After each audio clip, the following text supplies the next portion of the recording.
It's just such an endlessly entertaining myth.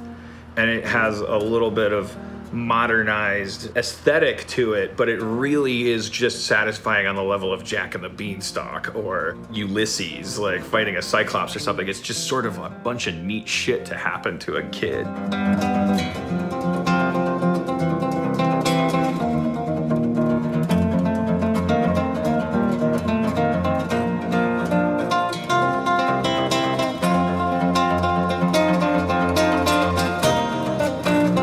Ray Bradbury once said that coming up with an idea is like trying to behead the Medusa. If you face the problem straight on, you get turned to stone. But if you let it just kind of sneak in by the corner of your eye, you might just snag it.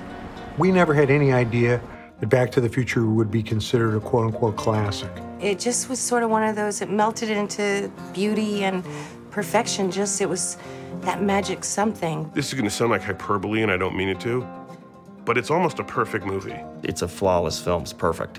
You can't change a thing, can't improve a thing on it. It's perfect. It's a masterpiece. There's really nothing like it.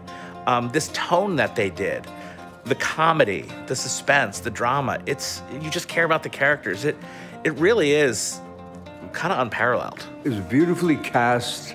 It was beautifully directed, beautifully written. The writing and the acting was so good, and the editing was so good, and the timing was so good.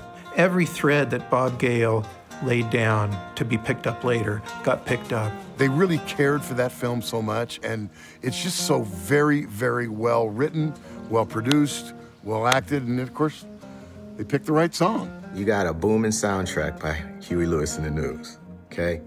You got a DeLorean, for crying out loud, and you have these very defined, quirky yet compelling characters. Stir it all together in the soup, look what you got. It really is, for me, and arguably the greatest time travel movie ever put on film. Bob Zemeckis and I had always wanted to do a time travel movie for years and years, since the 70s, and we'd never really been able to figure out what the hook for it was.